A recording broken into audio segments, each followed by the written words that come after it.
Look at the wildfires that are tearing through the West. Senator Padilla was here earlier today talking about what's going on in California. Here's a report from California from the head of the Plumas National Forest, its supervisor. We're seeing truly frightening fire behavior. I don't know how to overstate that. We have a lot of veteran firefighters who've served for 20, 30 years and have never seen behavior like this, especially day after day, and the conditions we're in. So we really are in uncharted territory around some of these extreme large fires and the behavior we're seeing.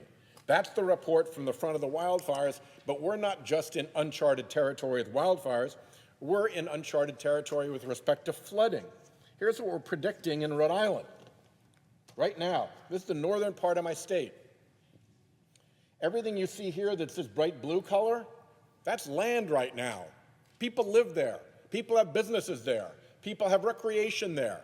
There are things that people do that are part of their lives there, and it all disappears under current predictions of sea level rise. It disappears. This is a place called Warwick Neck. It becomes Warwick Neck Island. This is a place called Papasquash Point. It becomes two little islands off of Bristol. And Bristol becomes its own island. And Barrington gains sort of the Barrington Great Salt Lake in the middle of it, and now you have an island along what is now Barrington's southern coast.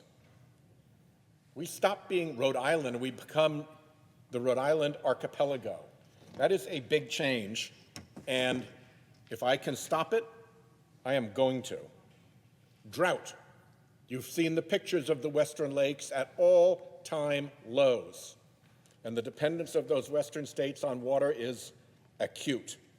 The hurricane cycle, we're already getting warnings about how serious the coming hurricane season is going to be. And if you step down to God's creatures, you got manatees that are dying in unprecedented numbers in Florida.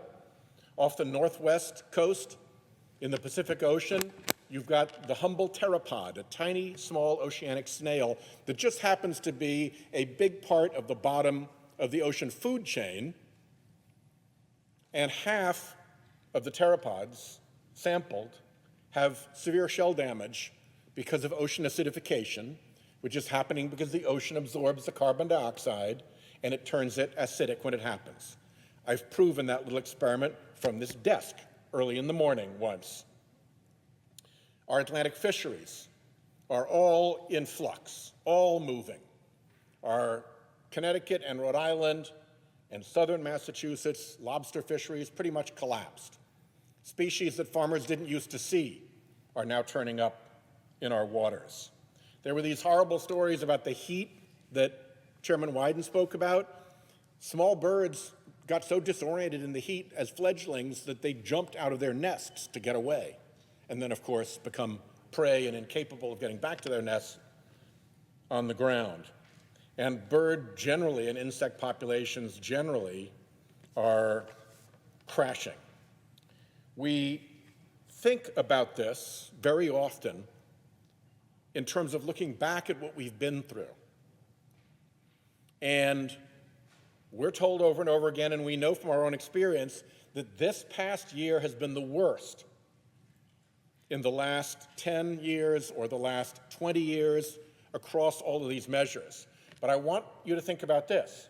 Yes, it's been the worst year in the last 10 or 20 years, but here's what else we know, and here's what the IPCC report warns us. It's the best year of the next 10 or 20. This is getting worse. Period, end of story. We can slow down it getting worse, and we can slowly turn it around.